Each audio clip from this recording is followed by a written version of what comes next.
Masters of the Universe Revelations rewatch. I'm not going to do an intro, I'm just going to do a video. Right, things I liked, things I didn't.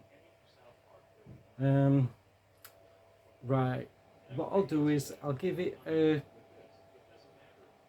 score of 5.5 out of 10. Right, so everybody knows what's going off and what's happened. I'll just go to the things I did like and the things I didn't like. So the things I did like is you got to see Evelyn have an heart-to-heart with Orko, and that was really good, you know. She was this like strong woman, and when Orko was feeling down, feeling useless, she helped him realise who he truly was, which, wink wink, nod nod, in the comics he was a powerful wizard but only showed his true power when nobody was looking.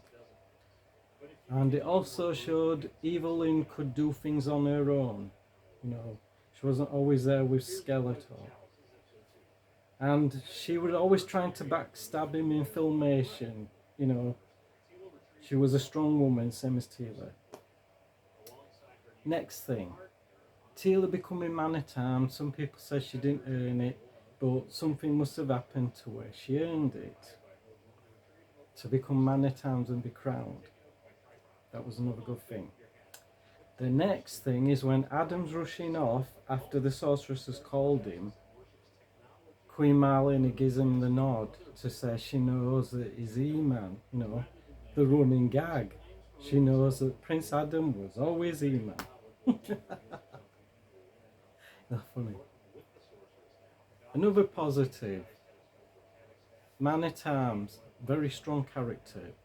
It's just sad he didn't get much screen time, which for me, you know, I would have liked to see more of him.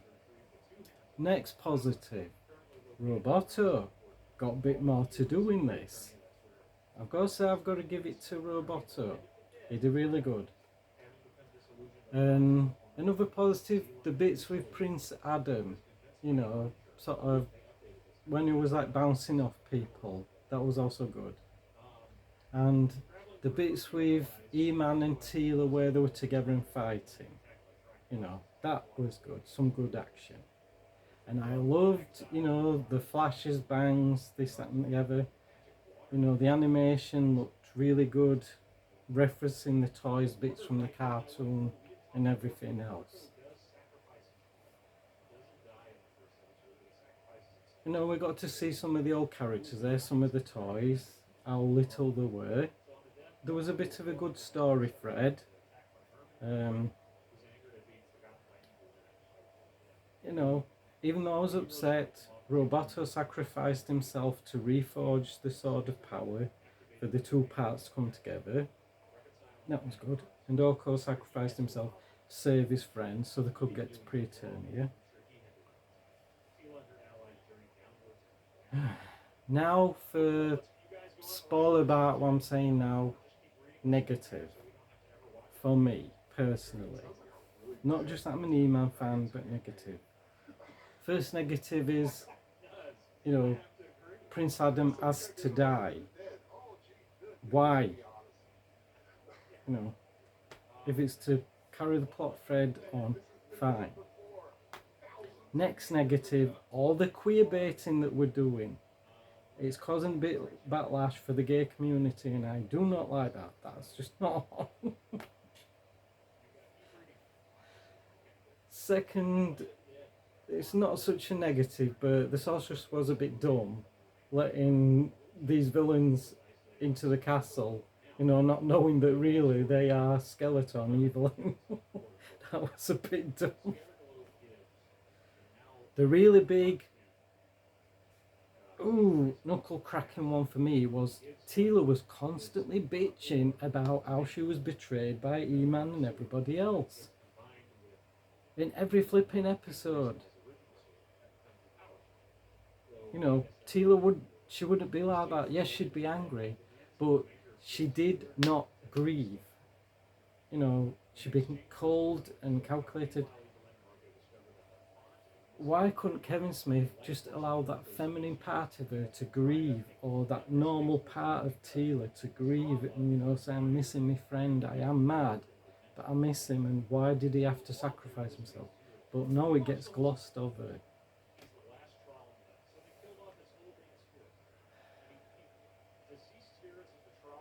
I mean,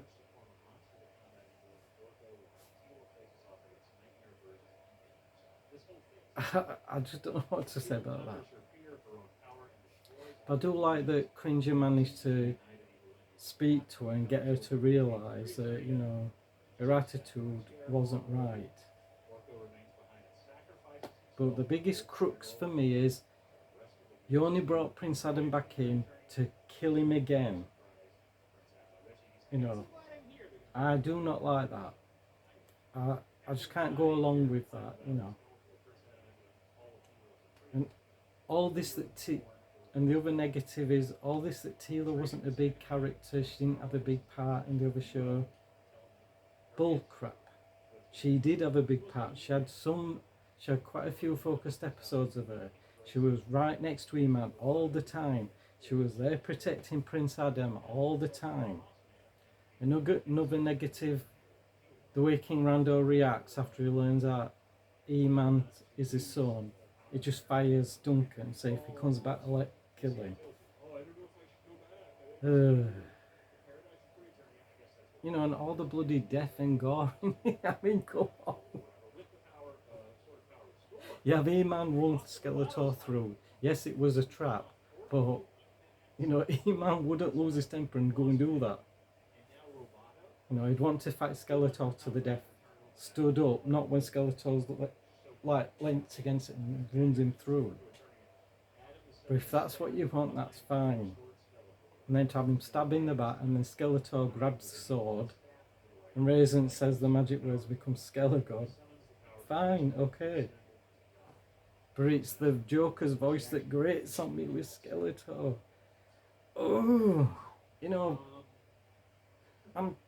Oh, it's just that voice doesn't really fit for me. I've got nothing against the cast who were on this. I liked the voice of Scareglow. I liked Man-at-Arm's voice. I liked Queen Marlena's voice, King Rando's voice. The Sorceress was okay, her voice. Cringer, the wise bit, not really for me. E-Man, it's just the way he says, by the power of Grayskull. I mean, you're definitely going to get killed, aren't you? It took too long to transform. That's the problem with that. That's another negative for me. It took way too bloody long to transform. Anybody could have shot an arrow and killed him.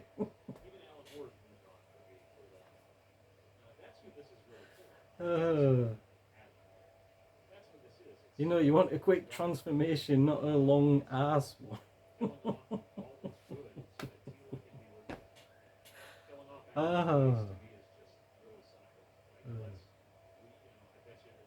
But yes, he got an heroic death. But if they said he goes away from Preternia, that's it. No coming back. So I don't know where this is going to lead. I possibly will watch part 2. But I did enjoy it. I'll admit that. It's just some things in really grinded me. And the constant bitching with Teela, that put me off. No rational person would say that. Again, 5.5 out of 10. I'm not hating on this one. I'm not a hater. I'm just being honest and just being fair. I do and don't. It's I like it and I don't like it. It's for me, it's not for me. I'm sort of like on scales. But that's the honest truth, and that's what you're going to get. So that's my score. 5.5 out of 10. That's the best I can do. I'm not thinking pure nostalgia. It's just some things just didn't work for me and some things did. That's the truth. And I'll catch you guys later.